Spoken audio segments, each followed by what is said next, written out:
Welcome to the AI for Technical Writers podcast. This is episode 92. I'm Fred. And I'm Daphne. And today, wow, we're unpacking a really fascinating development. It cuts right to the heart of how big tech is navigating this whole AI frontier. We're talking about the shifting dynamics between, the major players, specifically Microsoft and OpenAI. And now Anthropic is really stepping into the picture too. Exactly. And how these big competitors are emerging. It's fascinating because the landscape changes so fast, right? Even partnerships that seem totally rock solid. Yeah. This news gives us a really great way to see the kind of strategic chess game happening at the highest levels of AI development. And for you listening, if you're a technical writer, a documentation specialist, maybe an IT pro, these shifts, they directly impact the tools you're going to be using like every single day. Absolutely. And the article we're digging into today was actually suggested by our producer, senior technical writer, Kurt Robbins. Good one from Kurt. Yeah. It's titled, Microsoft to Lessen Reliance on OpenAI by Buying AI from Rival Anthropic. It's by Rebecca Bellin, published in TechCrunch on September 9th, 2025. So our mission here is basically to pull out the key insights from this report. We want to help you understand the strategy behind it all and, what it really means for AI showing up in your everyday work tools. And that core tension you mentioned, Microsoft being so deeply tied to OpenAI. Right. And now making this very deliberate move to, bring someone else in, diversify. Okay, let's get into it. The core revelation here is pretty significant. The report says Microsoft is going to pay to integrate Anthropic's AI right into Office 365. And to the big ones, Word, Excel. Yep, Word, Excel, Outlook, PowerPoint. They're all apparently in line for this AI upgrade, but like with a twist. Okay. It's not just another AI being added. The article says this marks the end of Microsoft only using OpenAI for its main productivity suite. Wow, okay, so no more exclusivity. Right. Anthropic's tech will work alongside OpenAI's models. Just imagine your everyday Office apps, but powered by two different leading AIs. Offering different capabilities, maybe tailored to different things. That's the idea. What does that mean for how we create complex docs or generate reports or even just make presentations look good?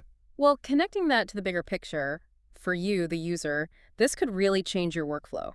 Fundamentally. How so? It promises potentially more robust tools, more diverse AI capabilities, maybe even like highly specialized functions within the software you use constantly. So instead of one AI trying to do everything. Exactly. You might have one AI that's, say, really good at precise technical language generation, perfect for that manual you're writing. Okay. Then another AI might be the master of summarizing that, or creating a really slick visual layout for it. And for businesses. Oh, for businesses, this definitely signals a big shift in enterprise AI strategy. You're seeing a move towards multi-vendor approaches. For better performance, maybe? Yeah.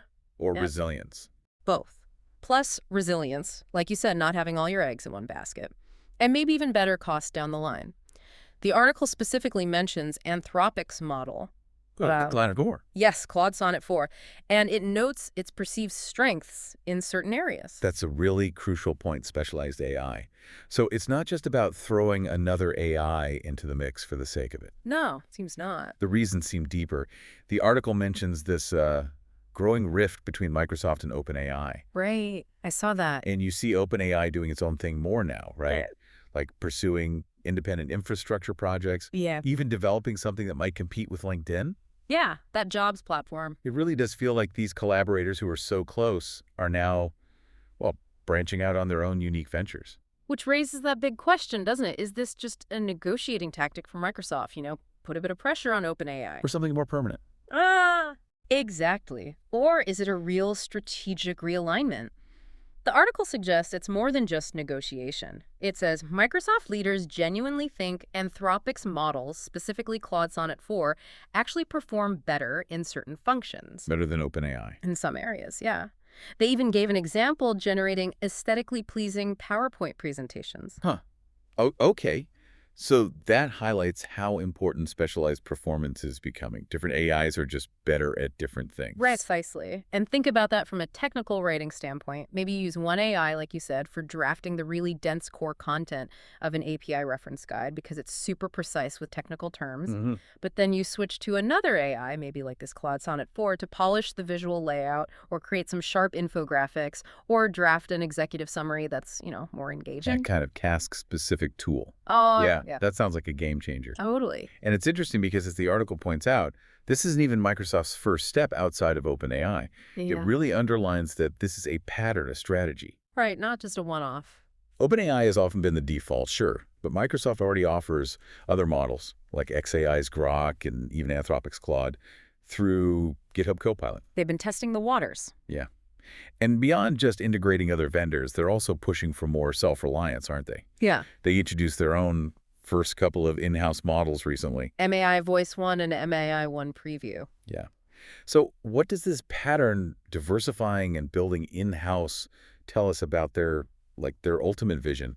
And what's the impact for IT pros who have to manage all this? Exactly. It's not some sudden pivot. It feels like a calculated acceleration of a strategy they've had for a while, a multi-pronged approach. Hedging their bets. Totally. Yeah. Across the whole AI ecosystem. And those in-house models, that's particularly interesting. It signals Microsoft's ambition to, own the innovation themselves from the ground up, not just stitch together other people's tech. Which could lead to AI that's super optimized for their own stuff.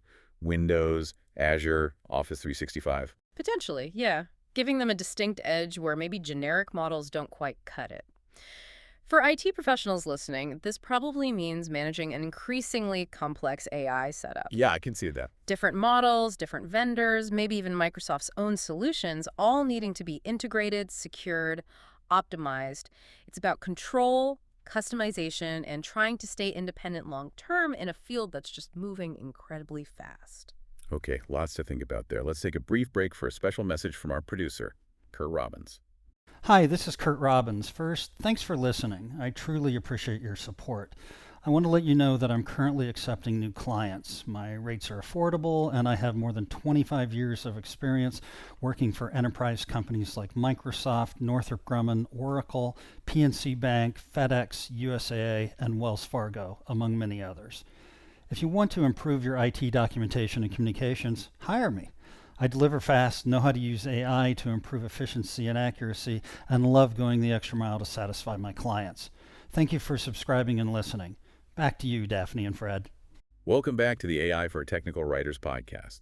So before the break, we were talking about Microsoft diversifying, but it's clearly a two-way street here, isn't it? Oh, absolutely. While Microsoft is looking at other partners and building its own stuff, OpenAI is also making some pretty big moves to, chart its own course, aiming for more control. Definitely trying to reduce their dependence. Yeah.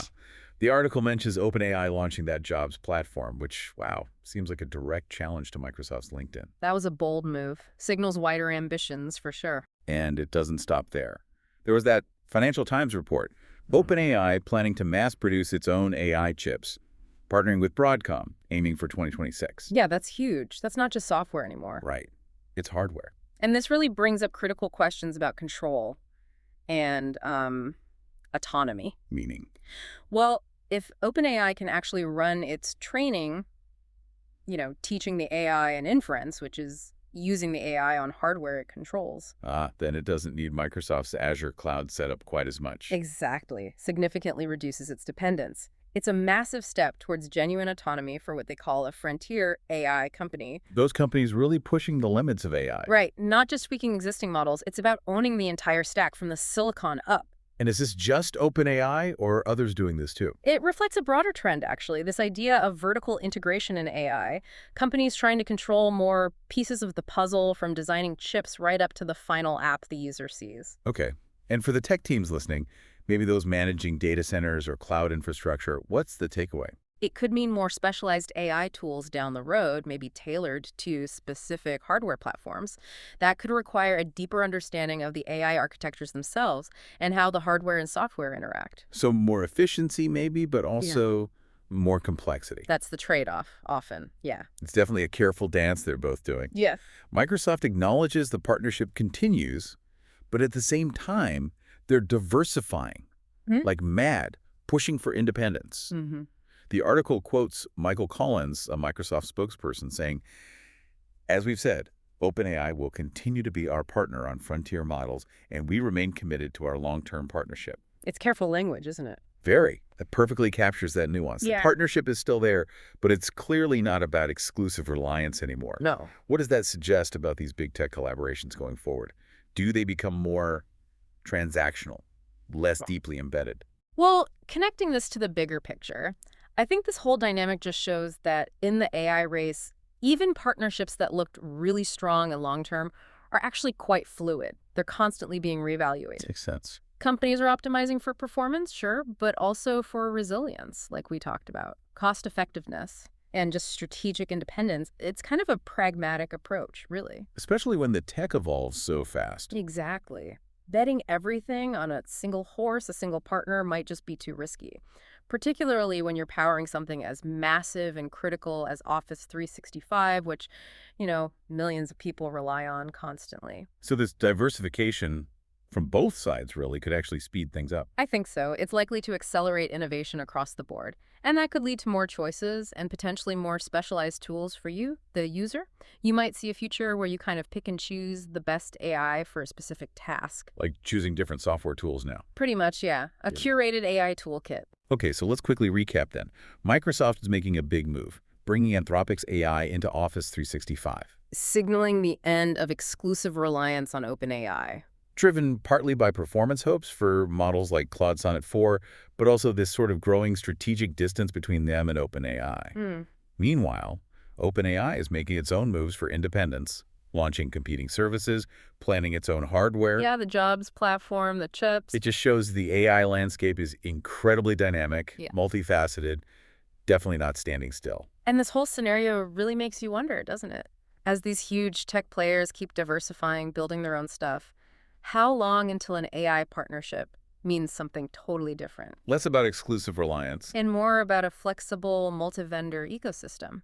We seem to be heading towards a future where, especially for technical writers and IT pros, your AI toolkit won't be just one thing. It'll be this carefully chosen blend of different models. Each picked for what it does best. Right. So what does that mean for the next generation of AI tools and the choices you'll have navigating all these powerful new technologies? It's a fascinating challenge, but also a huge opportunity, I think. Absolutely. Lots to watch. Thank you for listening to the AI for Technical Writers podcast, where we help you get smarter than your competition. Remember to like, subscribe, comment, and share. We'll see you next week.